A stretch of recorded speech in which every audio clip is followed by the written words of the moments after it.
Olá, pessoal! Sejam muito bem-vindos a mais um episódio do nosso podcast. Hoje eu estou super animada porque temos uma convidada especialíssima que vai nos levar em uma viagem gastronômica incrível. Diretamente da Alemanha, eu apresento a vocês a talentosa e inspiradora Alice Marques. Alice é uma renomada chefe de cozinha, conhecida por suas criações que misturam tradição e inovação, trazendo sabores únicos e inesquecíveis para a mita mesa.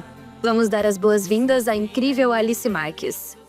Fala, meus queridos e minhas queridas, sejam todos bem-vindos a mais um podcast. Eu estou com ele à minha direita, o nosso veterano de podcast, professor André. Dale, pessoal. Pela primeira vez, estamos recebendo a minha mãe aqui, ela que vai ajudar nessa entrevista como co-host, a minha mãe, Sinara. Boa tarde. E também estamos recebendo uma convidada muito bacana, diretamente da Alemanha. Olha aí, né? A segunda convidada da Alemanha que a gente entrevista. Vai ser muito bacana o nosso bate-papo. A gente está recebendo Alice Marques. Seja bem-vinda. Olá, pessoal, tudo bem? Muito obrigada pela oportunidade, Henrique. Um prazer estar aqui com você, com o André, com a sua mãe. Estamos muito felizes de poder estar tendo essa conversa.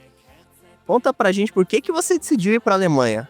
Ai, cara, toda vez que eu vou contar para as pessoas como eu vim parar aqui é uma comédia porque é assim. Ai, mas por que a Alemanha, né? Eu sou cozinheira, eu trabalho com gastronomia já faz uns 10 anos. E no Acre, que é o meu estado onde eu nasci, eu estava vivendo muito bem durante a pandemia, fazendo pães e me programando para ter uma nova experiência no exterior. E os meus amigos tiveram conhecimento de que eu estava me preparando para ir morar em Portugal, porque era uma forma mais fácil de conseguir um visto de trabalho. E quando começaram a me mandar um stories de uma chefe que mora em São Paulo, Amanda, juro pra vocês, Henrique, não poderia ser um stories menos atraente, assim. Ele era preto, com umas poucas informações, falando assim, oportunidade de emprego no exterior, necessário experiência em gastronomia e não precisa falar um outro idioma. E eu pensei, vou me inscrever, né? Os meus amigos estavam me mandando os stories, então eu imaginei que era uma vaga em Portugal. E eu conheci, assim, a minha empregadora, que é a Elo. Eu trabalho no Elo Restaurante. E a Elo me falou durante a entrevista, você sempre sonhou em vir para a Alemanha? Gente, eu dei uma travada, assim, eu dei um quê? Como assim Alemanha? Porque eu, muito leiga, nunca tinha pesquisado nada sobre o país. E daí eu comecei várias perguntas. Como é que funcionava um aluguel aqui? Quanto que eu ia receber? Porque realmente não fazia ideia de como que era a qualidade de vida na Alemanha. E acabei vindo parar aqui. Tô há 1 ano e meio, quase.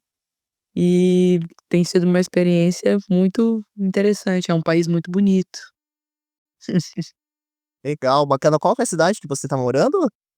Eu estou morando em Hamburgo. Hamburgo fica umas 2 horas de distância de Berlim. Também é uma cidade grande, assim, mas um pouco mais calma do que eu diria que é uma Berlim da vida, uma Munique que é um pouco mais agitado, assim, para quem quer um turismo festeiro, enfim. Antes de passar aqui pro pessoal. E mais uma pergunta, como é que é o povo da Alemanha? É um povo que recebe bem? Tem aquele estereótipo de serem mais bravos, igual o pessoal fala, ou não? Não tem nada a ver? Ai, a gente que é brasileiro é difícil, né? Quando a gente vai sair da nossa zona de conforto para conhecer as pessoas, aí sempre tem uma expectativa muito grande com relação a serem pessoas muito calorosas. Eu penso que assim, o alemão, ele é uma pessoa que não vai te dar confiança de primeira, eles são um pouco mais, eh, eu posso falar assim, pragmáticos, assim, com relação a regras, com relação a tá dando abertura para falar da sua vida pessoal, eles são pessoas um pouco mais objetivas. Porém, eu tive muitas boas experiências aqui em Hamburgo. Alemães que, quando viram que eu estava tentando pronunciar alguma coisa em alemão, me encorajaram a falar a língua, a tentar, assim, a explicar. Alemães que souberam me instruir como que eu tinha que resolver minhas questões de documentação. Então, assim, todos os alemães com quem até agora eu pude experienciar construir uma amizade têm se mostrado pessoas muito abertas e muito modernas, assim, é uma experiência bem positiva. Apesar de a gente anda na rua no inverno e ver o pessoal, assim, uma cara um pouco mais braba, assim, um pouco mais duro mesmo, assim, enrijecido, o alemão, o clássico alemão que a gente imagina, mas eles são pessoas, assim, depois que você tem uma intimidade muito carinhosas, fofas, sensíveis, eu poderia dizer. Legal, bacana. Bom, vai abrir agora para perguntas. Mãe, professor André, gostaria de fazer alguma pergunta? Bom, eu ia perguntar para ela sobre a língua, né, como que ela tá se virando aí. Ela já falou um pouquinho, mas tá conseguindo? É difícil?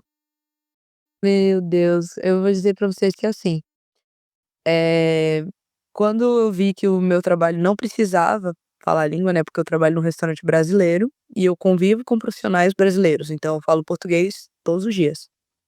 Eh, eu vim um pouco confiante de que o inglês iria poder me sustentar muito bem aqui na Alemanha.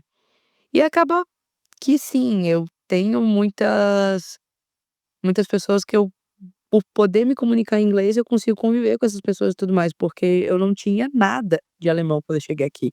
Eu não sabia pedir por favor para descer no ônibus quando eu estava assim, tinha que passar entre as pessoas, eu saía falando sorry, sorry, sorry, porque eu não sabia pronunciar nada em alemão. Mas eu hoje em dia vejo a necessidade, porque quando eu conheço as pessoas daqui, você tem vontade de se sentir mais próxima da cultura. A língua é que dá essa porta, que constrói essa ponte para a gente conseguir escutar a pessoa se expressando na língua original dela, né. Nós que somos brasileiros, a gente acha maravilhoso quando a gente encontra qualquer estrangeiro que chega no nosso país falando português, e a gente também dá o maior incentivo, mesmo que as pessoas nem sempre conjuguem o artigo certo, com masculino, feminino, plural, passado, a gente entende o contexto do que a pessoa está tentando se expressar e a gente valoriza muito isso, né, porque são línguas, eh, uma língua latina comparado com uma língua como a alemã, assim, tipo, não tem uma base sequer semelhante, então é um desafio. Mas eu penso que com o tempo e conforme a gente vai fazendo as amizades, a gente vai se sentindo mais motivado a falar, porque, no meu trabalho, por exemplo, o português está lá, né, muito confortável, assim. Mas acho que aos pouquinhos vem vindo, sim. Eu comecei a estudar agora, tô numa turma de brasileiros que estão tentando aprender o alemão e é bem bacana. Legal. Você, professor André, gostaria de fazer alguma pergunta? Opa, já aproveitando, sobre a questão aí dessa dinâmica, né, do pessoal alemão ajudando os brasileiros entendendo os alemães, sobre a questão de comida. Assim, as experiências que eu tive com comida alemã são meio que um choque cultural. Que se isso assim, é umas comida meio estranha, algumas coisas já não tem um cheiro tão bom, não com um sabor tão agradável. E assim, como é que é com a questão do pessoal, né, dos alemães ali, com a comida brasileira? No restaurante você trabalha, só tem brasileiro ou tem bastante também, né, o pessoal alemão que vai lá, que gosta? O que que eles falam da comida? Nossa, André, ok. Eh, eu sou uma entusiasta da gastronomia, então, assim, eu acho muito legal a gente tentar nos países que a gente conhece, aproveitar aquilo que é do local, entender a história que fez com que aquilo ali se tornasse a base. Quando a gente pensa na cozinha alemã, a gente vê uma cozinha muito simples de um país de guerra, né, um país que suportou muitas guerras, então as pessoas sempre valorizaram insumos que fossem de fácil, acesso, de que você pudesse se sustentar, se alimentar bem e trouxesse energia, né. Batatas, a carne de porco aqui eles consomem abundantemente de inúmeras formas, fermentados, legumes, assim, que a gente nem sempre utiliza da mesma forma no Brasil. Da mesma forma como funciona as colônias alemãs que a gente vê no sul do Brasil, né. E já o Brasil, a gente é um país muito rico, né, cada região do Brasil apresenta tantas variedades de insumos que são diferentes aqui, e A Elô, a dona do restaurante que eu trabalho, ela é brasileira e ela mora na Alemanha já fazem 23 anos. A Elô trabalhou muitos anos na área de restauração, até que ela abriu o restaurante dela, e o Elô agora já tem 11 ou é 12 anos já de restaurante, e ela passou por várias etapas, assim. O nosso maior número de clientes são alemães, e eles preferem ir lá para consumir a a gastronomia realmente, eh, as especialidades que são brasileiras. A gente tem pessoas que vão lá porque são apaixonados pela nossa feijoada, ou que sempre pedem um salgadinho para começar suas entradas, assim, porque eles têm, restaurantes de especialidades que são muito bons na Alemanha, a maioria, assim, muitos asiáticos, mas, de tipologia brasileira, a gente vê poucos lugares que ainda estão, eh, desenvolvendo esse tipo de serviço. E daí a Elo acaba que foi pioneira aqui na região de Hamburgo. Hoje em dia nós temos alguns concorrentes, mas eu fico muito feliz, porque eu acho que a concorrência existe pra gente melhorar, pra gente estar sempre buscando entregar um pouco da nossa cultura, entregar um pouco do que o que é sabor do Brasil, né. As moquecas, a picanha, um pão de queijo, tudo aquilo que a gente gosta, que sabe fazer muito bem feito. Bacana, legal. E é bem interessante isso, né, você comentou da feijoada ali, os alemães gostam de feijoada então. Gostam. Aqui combina muito, né, é frio, daí comer uma feijoadinha, assim, vai muito bem, meu Deus do céu. Bacana. E tem uma comunidade tipo assim, você conhece bastante brasileiros que moram aí e tudo mais? Tem contato? Tipo, vocês têm uma comunidade de brasileiros? Ou não é tanto assim?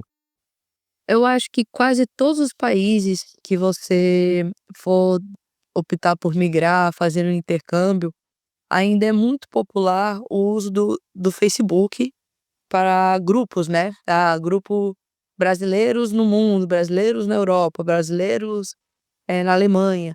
Aqui tem um grupo de brasileiros em Hamburgo, que ele é muito popular, assim, tem bastante movimentação quando o pessoal quer divulgar serviços que prestam, ou que estão procurando apartamento, ou às vezes pegar dúvidas com relação a questões jurídicas, ou de encontrar profissionais da área de saúde que atendam na língua portuguesa, né. A gente tem sim uma comunidade de brasileiros. Eu, quando cheguei aqui, fui muito bem acolhida pelo meu trabalho, pela família da minha empregadora. Mas aos pouquinhos eu fui me aproximando, assim, a primeira coisa que eu senti saudade foi de um pagode, daí eu descobri que tinha alguns grupos de música aqui, tipo, pagode, roda de samba, tem dupla sertaneja, tem tem outros artistas brasileiros que cantam em bandas com outros estilos musicais que não são o nosso latino, mas é muito interessante ver que, eh, os brasileiros que já estão há muito mais tempo, eles eles têm um comportamento, às vezes, um pouco menos receptivo do que as pessoas que já acabaram de chegar. Porque essa galera mais jovem, a gente acaba se encontrando muito, assim, pra fazer um churrasquinho dia de domingo, pra comemorar, celebrar festas de final de ano, assim. As pessoas que ainda não foram construindo as suas raízes na Alemanha, sabe. A gente vê que é normal que o imigrante faça amizade com outros imigrantes, assim, para se aproximar também da sua própria cultura. A gente procura um pouquinho de Brasil em todos os lugares que a gente vai. Nossa, brasileiro tem em todo lugar, né? Não. Pode ir lá no Egito, lá na Malásia, vai ter um brasileiro lá, com certeza. Não, eu Ah, penso quando eu tô no trem que eu escuto aquela fofoquinha brasileira, assim. o nosso povo é muito é único, né, o brasileiro é sensacional, eu gosto muito do nosso estilo de povo, a gente é muito criativo e tudo mais. Bom, alguém quer fazer mais alguma pergunta sobre a Alemanha e tudo mais? Eu queria saber dela, assim, quando ela chegou aí, qual foi o maior desafio que você teve? Ou dentro da própria cozinha mesmo? O que foi o desafio que você teve que você disse: "Poxa vida, eu consegui"? Nossa, ok. Assim, do período que eu atuo com a gastronomia, eu já me encontrei e me realizei de diversas formas na minha profissão. Que bom. Eu gosto de atuar com a cozinha, eu gosto principalmente das pessoas que eu conheço por conta da cozinha. Porque assim, o mundo, gente, sempre vai precisar de restaurantes. As pessoas precisam comer e hoje em dia todo mundo tem que se afastar tanto dos processos de tipo assim, de eh, cultivar um animal, por exemplo, matar o animal e consumir o animal. E a gastronomia tem, ai, diversas portas e possibilidades. Quando eu decidi que eu queria ser cozinheira, foi porque eu amo comer. Mas, não, a minha família são pessoas extremamente, anfitriãs. A gente gosta de fazer uma mesa posta para chamar a família, e eu digo isso, assim, não necessariamente com nível de luxo ou qualquer coisa. Às vezes chamar a família era para tomar uma sopa na terça-feira à noite, os 40 graus do Acre e uma sopa, porque uma criança gosta de tomar caldo com bastante pimenta. E a gente, eh, eu comecei a me profissionalizar em Santa Catarina, eu migrei para lá quando eu tinha 17 anos, e conforme eu fui atuando em cozinhas diferentes, eu entendia que a nossa maior dificuldade é de, no início, você encontrar a sua personalidade como profissional. Porque assim como qualquer profissão, quando a gente tá conhecendo a nossa profissão, a gente está num período de desenvolver habilidades, né, seja você uma pessoa da área da saúde, uma pessoa do direito, uma pessoa enfim. E na cozinha não é diferente, quando você começa a trabalhar numa cozinha, talvez você tenha um pouco mais de afinidade com alguma cozinha, por exemplo, eu, por ser do Brasil, por ter trabalhado maior parte da minha carreira no Brasil, eu tenho uma, afinidade muito grande com a comida brasileira. Eu nasci no Acre, mas o meu pai ele é gaúcho, eu morei um tempo no Sul, eu pude passar um tempo no Nordeste trabalhando, então assim, o tanto que eu me sinto apropriada para conseguir desenvolver pratos que representem bem as regiões e as suas características foi algo que eu fui construindo ao longo da minha carreira, não é algo que nasce com a gente, "Ai, mas você tem o dom, mas você é o talento, é a pessoa que foi pegada por Deus ali para ser o mais talentoso", mas no caso realmente foi uma coisa que eu fui construindo durante o tempo. Eu acho que o momento mais difícil da minha carreira foi quando eu cheguei nos Estados Unidos, eu tinha 21 anos naquela época e eu não tinha habilidade suficiente para estar naquela cozinha. Eu tinha muita vontade de estar ali, eu era uma pessoa extremamente dedicada, mas eu ainda não tinha, emocional para lidar com aquela pressão sabe aqueles gritos sensacionalistas de televisão? A gente Saquei. vê, é, uns pesadelos na cozinha da vida. É. Tá brincando comigo? Pegadinho?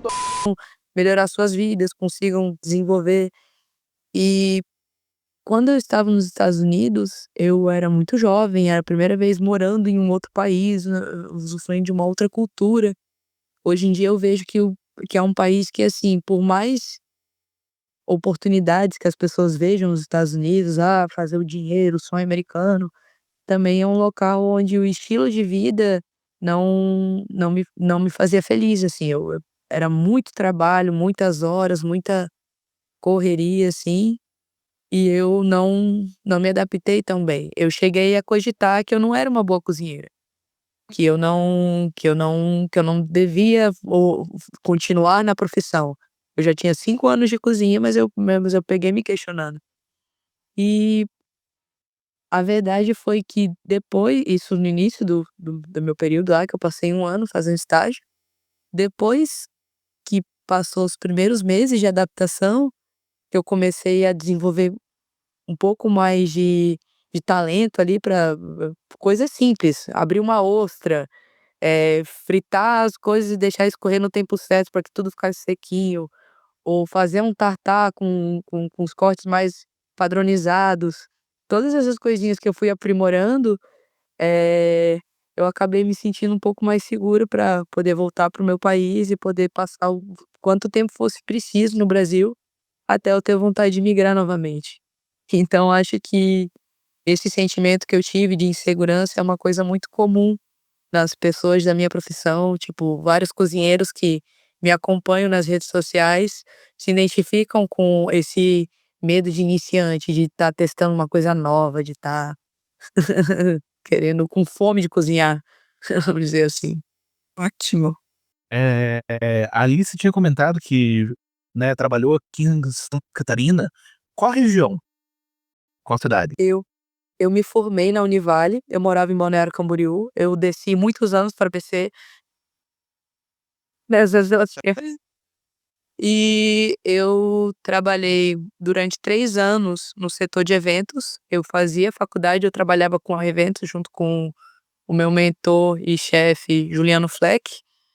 E quando eu fui para os Estados Unidos, eu passei 1 ano, eu tinha ainda as minhas coisas em Santa Catarina, eu tinha uma prima que morava em Santa Catarina, e eu voltei para Santa Catarina e trabalhei mais 1 ano em Itajaí.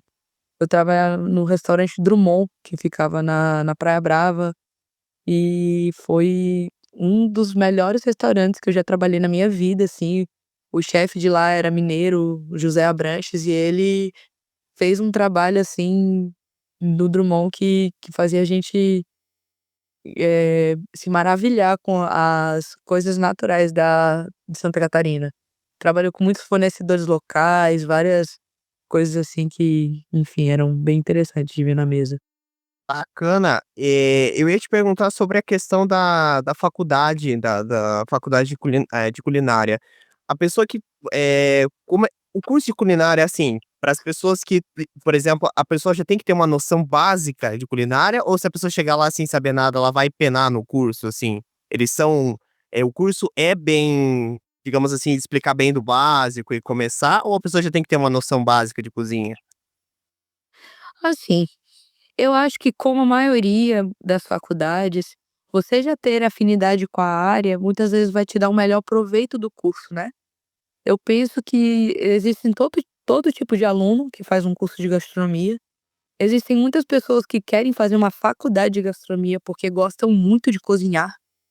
E inclusive eu digo que é é algo a se colocar, assim, no papel de pensar se as pessoas às vezes não têm o melhor proveito quando elas fazem cursos específicos de culinária, de culinárias específicas que elas querem aprender, porque a faculdade ela vai te dar um contexto de mercado de trabalho, né, ela vai te capacitar para o mercado de trabalho. Então sim, você aprende muita técnica, você aprende muita teoria da cozinha clássica, da cozinha brasileira, da cozinhas asiáticas, internacionais e tipo assim, eh às vezes as pessoas me perguntam o que que eu acho, se fazer um curso de gastronomia é uma coisa essencial ou se é uma coisa que não vai fazer diferença como profissional, e eu sempre respondo que o mais importante é você saber para que você quer fazer aquele curso. Aí agora tu trouxe, Henrique, essa questão da pessoa já ter que ter uma noção, né, quando vai começar a atuar ali. Eu já tive alunos, porque inclusive eu tive um período da pandemia que eu trabalhava com a Estácio, dando aulas de gastronomia, que eles não sabiam fazer absolutamente nada, assim, que estavam entrando na faculdade porque tinham o desejo de aprender a cozinhar. E dependendo da instituição que você estiver e eh, da vontade que você tem como pessoa de se desenvolver, você vai aprender tudo. Você aprende no curso de gastronomia desde a, técnicas básicas de limpar um peixe, de cortar uma carne, de fazer os cortes nos legumes, do porquê que você vai, os métodos de cocção, de como que você vai fazer a melhor produção possível daquele insumo, por exemplo, como deixar um frango mais suculento, um arroz mais soltinho. Eh, Todas essas coisas a gente acaba vivenciando dentro de uma cozinha, de universidade também. Agora se você quer aprender uma coisa muito específica, porque, enfim, eu tô saindo de casa agora, vou morar sozinho, eu quero aprender a fazer um bife, arroz, feijão e ovo. Talvez você veja mais tutoriais no YouTube ou alguns vídeos, assim, que você vai pegar mais propriedade com facilidade, do que necessariamente se enfiar numa faculdade, assim, que vai trazer uma gama de muita, muita, muita informação também de gestão, não só de cozinha. Interessante, eu, a minha mãe e meus pais, a gente trabalha junto, a gente tem um restaurante aqui em São José dos Pinhais, que é do ladinho de Curitiba, né, o Recanto do Ouro, né, e a mãe tem um restaurante desde 96, né, mãe? Isso. Então o restaurante é buffet, né, buffet quilo livre, né, então trabalhei praticamente a minha vida inteira em restaurante, né, e a gente sabe da correria do dia a dia e como você falou, né, o mundo precisa de restaurantes, né, o restaurante sempre vai existir e tudo mais. E é interessante, é um lugar onde você conhece muita gente, você tem que saber também lidar com muita pressão, e a gente vive um período aqui no Brasil que tá também um pouco complicado achar um pouco de mão de obra também, tipo assim, como você falou agora, a situação econômica tá um pouco mais delicada, mas o restaurante ele sempre vai existir, né, o restaurante ele sempre tem e ele sempre tá para ir para atender as pessoas, né, todo mundo precisa comer e tudo mais. E a gente, graças a Deus, a gente tem um movimento bacana, um movimento legal, com fluxo de pessoas bem interessantes restaurante é tudo de bom, né. Eu gosto de trabalhar em restaurante. Eu acho que o ser humano que não vive para servir, não serve para viver. Então, assim, a gente que trabalha com restauração costumam ser pessoas que têm um perfil eh, de entrega. Então é uma atividade muito gostosa, porque a comida, ela linka as pessoas às suas memórias, aos seus às vezes a gente faz uma receita porque alguém que a gente gosta muito, ensinou, porque pôde te transmitir aquele momento ali. Por exemplo, na minha família, o meu pai é um churrasqueiro de excelência, e até hoje eu já trabalhei do lado de cozinheiros, assim, que tem muitos anos de experiência, mas não faz o churrasco que meu pai faz. O valor afetivo que eu tenho, o carinho que meu pai tem. E, inclusive, a gente diz que cozinheiros de pratos únicos, eles costumam ser verdadeiros especialistas daquele prato, porque eles sempre cozinham com o mesmo primor, o mesmo prato. Então a pessoa acaba sabendo entregar de uma forma diferente, né. E a gente que trabalha com público, a gente sabe que tem uma responsabilidade muito grande entre muitas pessoas, né, os colaboradores que estão ali, que têm famílias, que têm suas responsabilidades, e também fazer com que os nossos clientes se sintam bem atendidos e satisfeitos para que a gente continue mantendo a máquina girando. Mas é muito interessante como que a comida consegue se encaixar no meio de todo esse ciclo, assim, para fazer com que a gente faz uma produção, a gente tem pessoas que comem, a gente tem o nosso retorno e a gente consegue comer também e assim vai vai indo. Exatamente. E você, professor André, você costuma ir bastante em restaurantes e tudo mais? Eu ia mais quando eu estava ali em São José, agora aqui eu tô na região de Mafra, em Santa Catarina, então assim, tem acho que só tem um restaurante aqui na cidade, que é pequenininha, e ela é especializada em comida alemã. E assim, eu acho que o pessoal não é um cozinheiro, mas tirando esse caso, detalhe aí, né, eu gosto muito de comida, né, a minha sogra, ela é também descendente de alemã, ela faz comidas muito boas, né, comidas típicas, que aquele repolho cozido, que eu nunca consigo falar o nome, é chucrute. Chucrute. Ela faz muito, o pessoal elogia muito, mas não sou muito de comer vegetais, mas a carne ali, porco que ela faz, maravilhosa, frango também, ali tem um modo de preparo muito bom. E isso é muito interessante ver essa questão sobre como como a Alice mesmo comentou, a questão da dinâmica. Até me lembrou de um curso, de umas disciplinas que eu estudei em história, que é a história da alimentação. E tinha um professor meu que ele adorava, ficava horas e horas e horas falando sobre como o pessoal na Europa admira muito a batata e o pão. E aí vem aquela, né, eu sei que uma pergunta meio estúpida, pode ser meio idiota, meio bobinha, mas ali na Alemanha, o pessoal é realmente fissurado em batata? Como todo mundo faz essas brincadeiras e piadas? Sim. Ah, a gente brinca que, eh, não só na Alemanha, mas na Holanda também, tipo assim, são países que quando você vai andando como turista pra consumir, você encontra batata frita em todo quanto é lugar. As pessoas comem muita batata aqui de várias formas, por exemplo, o alemão ele come a batata não só as pommes, que é só as fritas deles, como eles também comem, muito purê de batata, salada de batata, sopa de batata, é aquilo que a gente diz, é uma cozinha de guerra, assim, é uma cozinha que batata era uma coisa de fácil acesso, de mais barato e dava sustância, então as pessoas aprenderam a se alimentar muito dessa forma. E o pão, eu fiquei muito impressionada quando eu cheguei na Alemanha, por conta da variedade de pães que eles têm aqui, eles são fissurados, assim, por pão, não só aquele pão preto que a gente conhece, típico alemão, assim, pra fazer, é um pãozinho mais, ele é um pouco mais denso, assim, mais cheio de sementes e tudo mais fibroso, mas eles têm vários outros pães, assim, que eles têm a cultura de consumir aqui e eu nem antes de vir pra Alemanha eu não tinha dimensão de que era um local onde eles tivessem tanta variedade de pães, assim, na pastelaria alemã também, as confeitarias são famosas aqui por ter uma identidade mais própria, assim. E assim, a gente fala que a Alemanha é a terra da cerveja. Eu queria saber em relação também, tem o famoso Oktoberfest, que também tem em Blumenau, mas tem o famoso Oktoberfest, é na Alemanha. Como é que é essa relação do alemão com a cerveja? Realmente é muita cerveja ou é lenda urbana também? Assim, o alemão. Tem muita cerveja. Estou Eles são ótimos tomadores, eu não consigo acompanhar um grupo de alemães.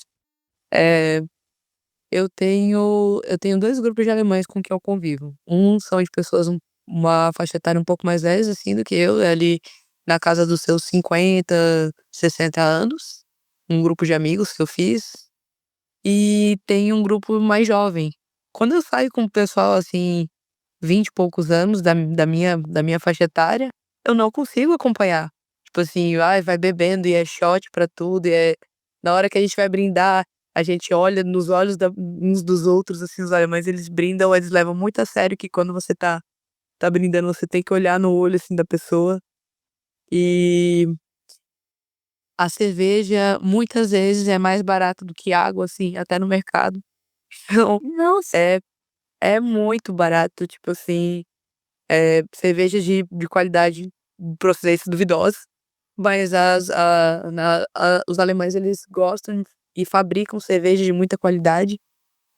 Aqui como é muito frio, uma coisa que eu achava engraçado, né, porque eu falo assim: "Ah, quando tu vai pra Alemanha tu vai tomar cerveja quente". Na verdade não é que a cerveja é quente, é que aqui é muito frio. Eles tomam a cerveja na temperatura ambiente. Quando a gente chega na casa dos amigos, a gente pega um gradadinho de long neck ou as cervejinhas da gente e coloca tudo do lado de fora, que é pra gelar ali um pouquinho, depois de uns minutinhos você vai pegando a cerveja e vai tomando, assim, porque a temperatura ambiente, por causa que é frio, essa é a maior parte do ano. Bacana, nossa, eu realmente a gente vê a Alemanha sempre tá relacionada à cerveja e tudo mais, tem vários tipos de cervejas e você vê toda aquela sempre tem lá o chopp e tudo mais, a tradição de colocar as roupas e tudo mais. E eu quero saber também das músicas, né, o Rammstein é da Alemanha, né, professor? Da Alemanha. Isso, como é que é o nível de rock aí? Eles gostam muito de rock and roll? Ó, O alemão é só. pra te ser muito honesta, eu ainda não consumo muito a música alemã. Eu conheço poucas bandas, assim, mais entre os meus amigos mais jovens, eles escutam muito rap. Mas eu sei que isso Rap alemão, esse eu não consigo, né? Esse é rap. os rap alemão, assim, e estilos que me lembra muito o que a gente produz no Brasil também, uns trapzinho, assim. Aqui na Alemanha também eles são muito famosos pela música eletrônica.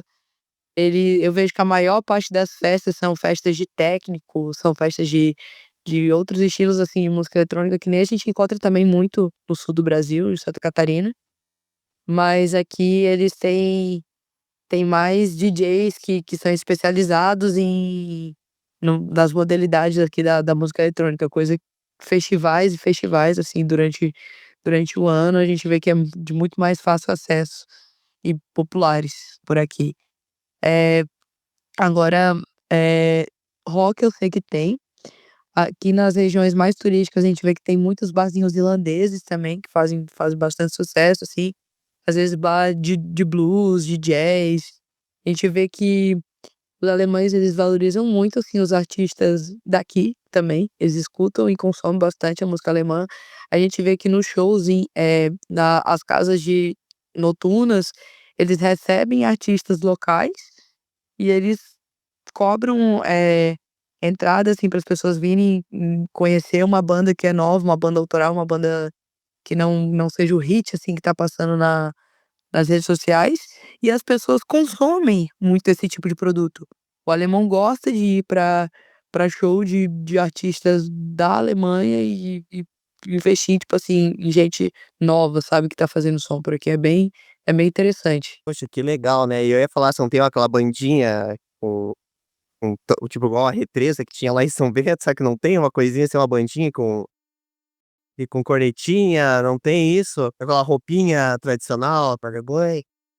Os pontos turísticos para se fazer na Alemanha, nós temos alguns restaurantes que, por todo o país, eles têm essa função de fazer as musiquinhas, de fazer uma coisa mais estilo Oktoberfest mesmo, né.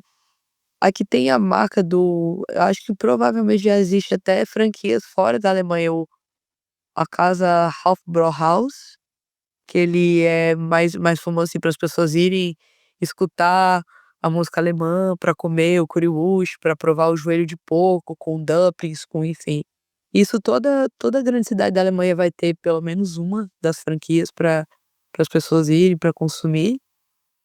E mas aí é um pouquinho mais assim, voltado pra comida. Não é como uma casa noturna, assim, tem música ao vivo, mas é mais a questão da restauração. E os alemães em si, eles não consideram esses restaurantes como os restaurantes de comida típica alemã, eles falam que é uma coisa mais pega turista.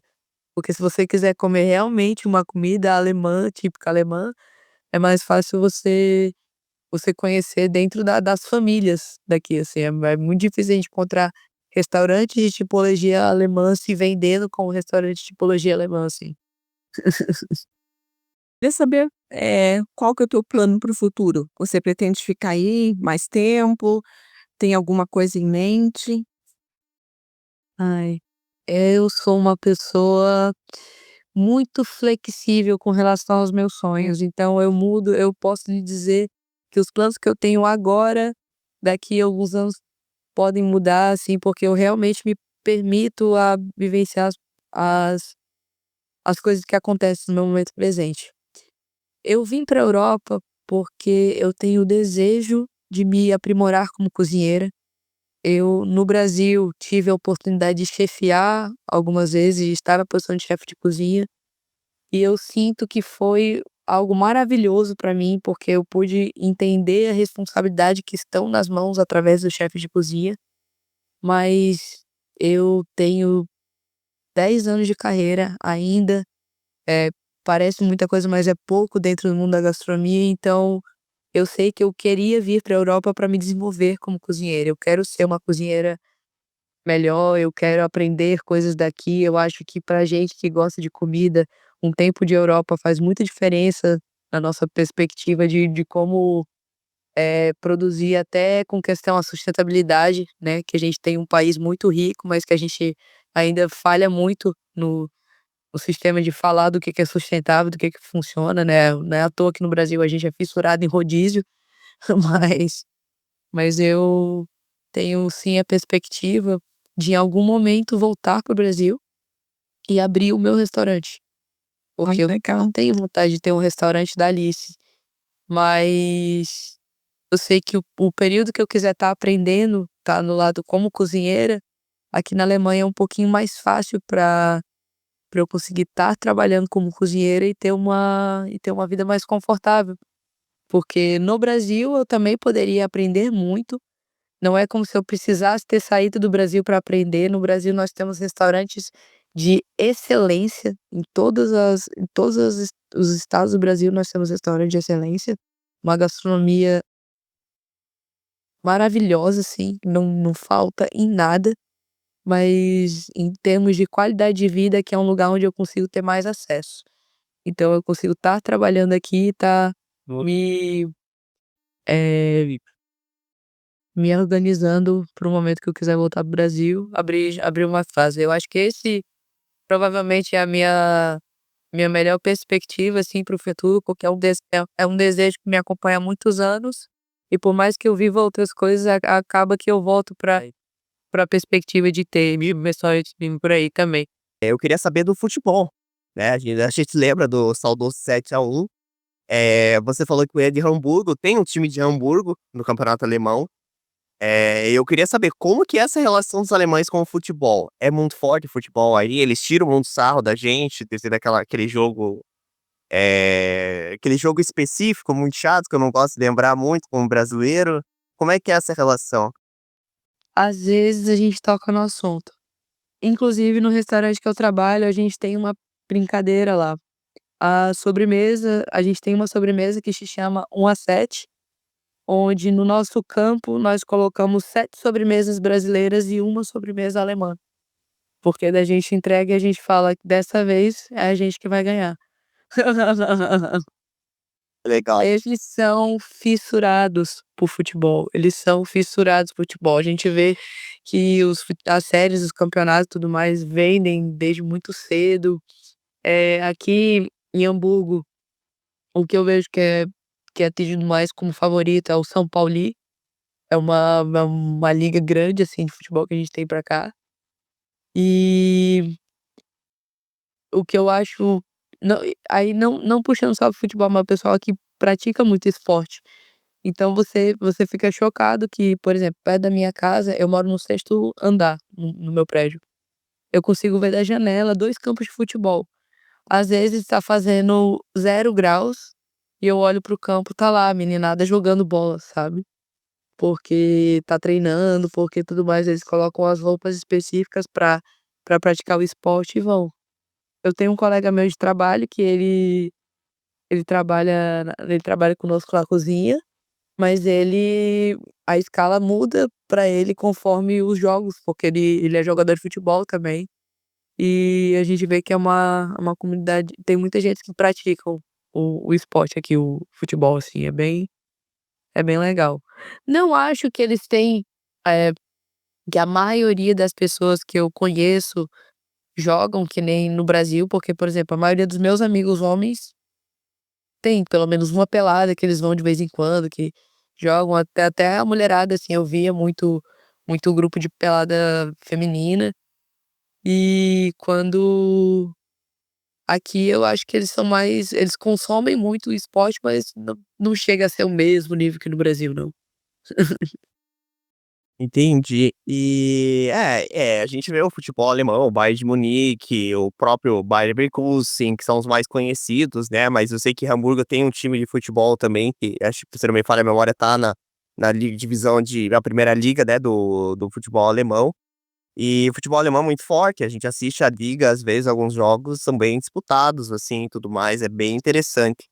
E eu queria te perguntar, né, você comentou quem passou o seu contato foi o Jonathan, né, até por conta do Jonathan que a gente tá hoje conseguindo marcar, ele que passou o seu contato e tudo mais.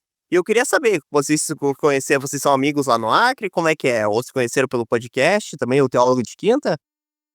Eu e o Jonathan, a gente se conheceu pelo podcast, eu já estive em algumas gravações junto com ele. O Jonathan, ele tem o costume de gravar sobre acrianos, né, ele é um entusiasta sobre o pessoal do Acre, e sempre que ele marcava pra pra entrevistar uma pessoa, no final do programa ele pede para que o seu participante indique uma pessoa que ele deveria entrevistar, e por que que ele deveria entrevistar. E um amigo meu que é comediante no Acre, o Giovanni, me indicou pra ele, falou assim: "Ah, tu devia entrevistar a Alice".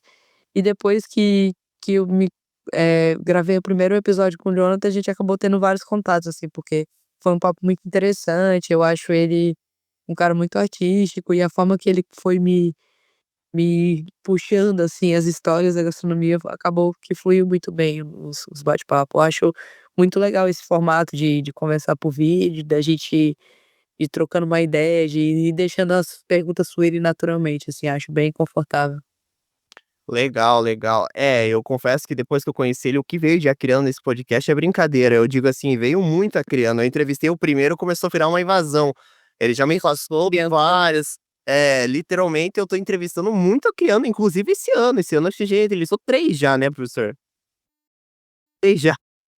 Foram 3 ou 4. É, 3 ou 4 já, o que veio de acriano pra cá. Inclusive eu fiquei frustrado que eu descobri que o acriano do Flow não é acriano. Ele falou: "Não, não é, aquele cara não é acriano". Eu falei: "Quê?". É, eu fiquei tipo assim, falei: "Cara, mas o cara que é o filho dele é acriano", e não é não, ele não é acriano, só falam que ele é acriano, mas ele não é. Eu falei: "Cara, pô, o único acriano que eu falei que eu conhe tipo assim, podia seguir lá no Instagram, não é acriano". Eu falei: "Caraca", mas é legal assim, né, tem o Acre agora eu falei: "Tá na minha lista pra conhecer", porque olha, o que a gente trouxe de acriano, realmente eu devo uma visitação lá ao nosso querido Jonathan, lá conhecer o Acre, Rio Branco e tudo mais, né. Bom, e eu queria saber, assim, também da questão da Alemanha, você comentou e você conhece Hamburgo, já foi para Munique, já foi para as outras cidades aí da Alemanha, e chegou a conhecer outros países da Europa, porque a Europa também é um pouco mais perto, assim, um país do outro. Queria saber, como é que tá essa questão, você já desbravou bastante a Alemanha? A Alemanha, eu conheci Berlim, que fica 2 horas de distância de Hamburgo, e eu conheci Colônia porque uma outra acriana, que é minha amiga de infância, mora em Colônia. Então, nosso sonho era morar mais perto, assim, e eu acabei parando na Alemanha também. E Colônia é uma cidade que tem uma arquitetura fantástica, tem uma igreja que lá participou de um tratado que quando foi bombardeada na guerra, a igreja se manteve intacta, e você consegue ver pela cidade vários vestígios eh, de arquitetura romana, assim, é muito interessante. Eu acho que é uma cidade um pouco mais universitária, que Hamburgo tem muita gente jovem, tem muito barzinho que você fica sentado na mesa e o garçom vai trazer uns copinhos de cerveja pequenininho, assim, fresca, tipo, é bem confortável e bacana. Colônia é uma cidade bem animada, assim.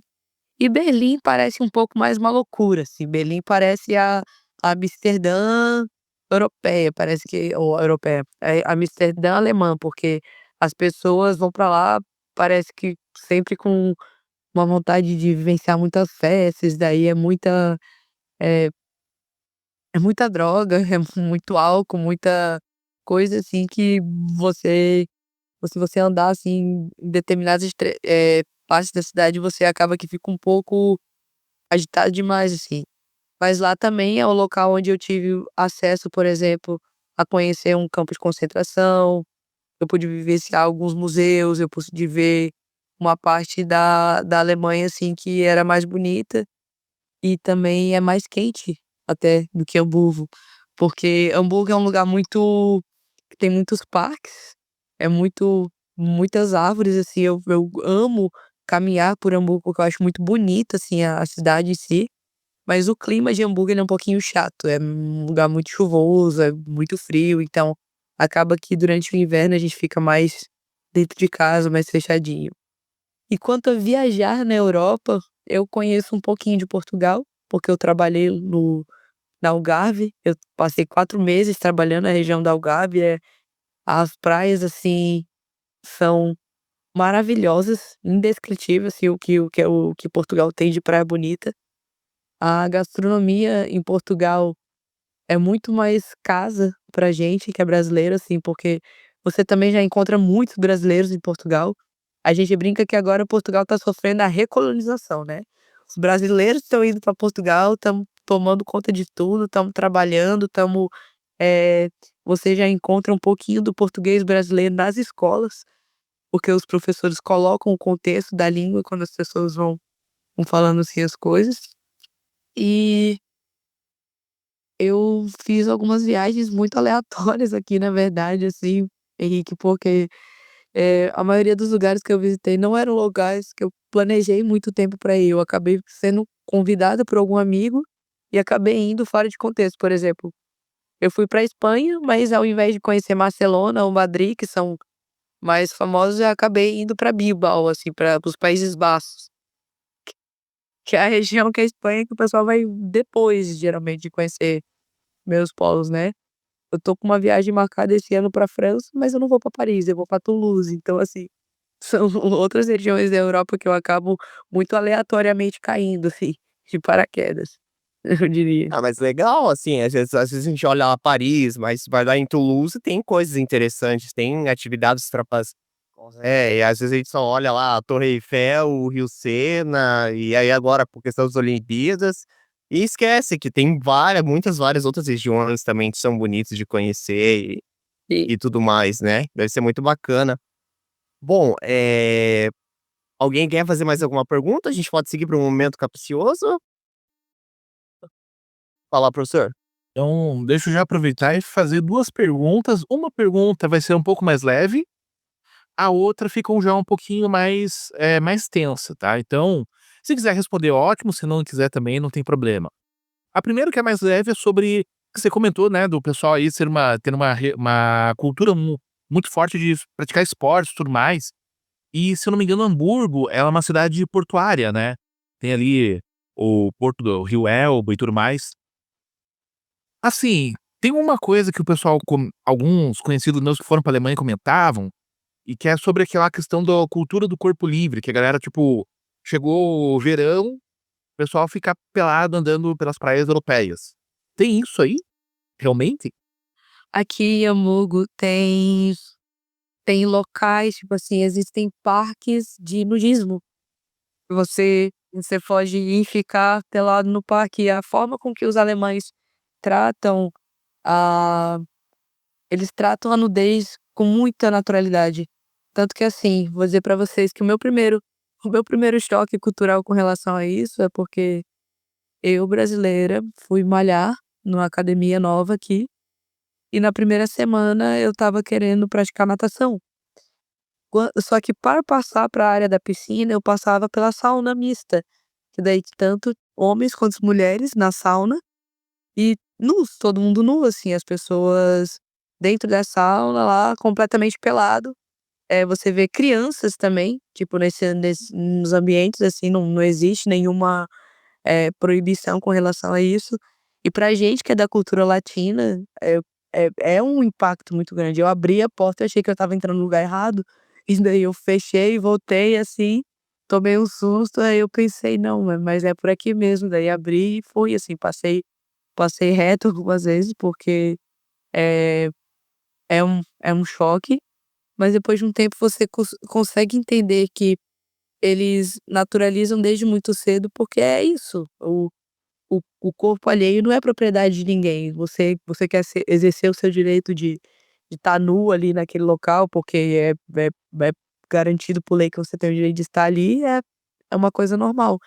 A gente vê também que o homem alemão, ele aborda as mulheres com muito mais dificuldade, mais tempo, assim, do que o homem latino, porque não é muito difícil você, como mulher, eh provar que um cara estava lhe assediando. Então de que as mulheres aqui na Alemanha, elas são muito mais respeitadas, exatamente porque você não nunca descredibiliza uma mulher que passou por qualquer tipo de assédio. Então, realmente, eu acho que por isso que as pessoas se sentem muito mais à vontade para estarem peladas em um mesmo ambiente, assim, tipo, misto, homens e mulheres, sabe, sem que você se sinta invadida por olhar alheio, assim, tipo, as pessoas normalmente estão lá no mesmo ambiente, mas se respeitam muito. Perfeito, perfeito. A segunda pergunta já é um pouquinho mais tensa. Aqui no Brasil tá chegando bastante notícias sobre diga. Um pouquinho mais tenso agora. É, um pouquinho falando de pelada, agora eu vou falar de outra. Primeiro eu vou falar de nudez, agora eu E assim, particularmente, você já sofreu algum caso de xenofobia ou não? Foi bem tranquilo, tá sendo super de boinhas?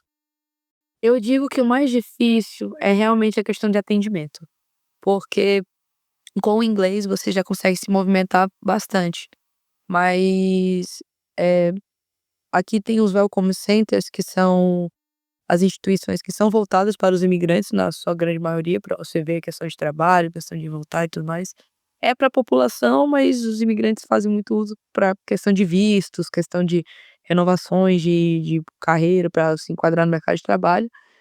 E às vezes eu chego com inglês lá e nem sempre eles estão aptos a fazer esse atendimento da melhor forma. Então, eu acredito que uma vez que você se apropria da língua, você consegue se sentir mais seguro, porque a nossa maior dificuldade quando chega aqui como imigrante é essa coisa da língua mesmo, porque se até criminalmente, se eu precisasse responder por qualquer coisa, eu iria precisar pagar por um tradutor, porque eu não sou apropriada ainda de me expressar e de entender toda a situação em alemão, então é isso. Mas nunca fora isso, nunca sofri nada, nunca nunca vi as pessoas me distinguirem assim: "Ah, porque é latina, porque".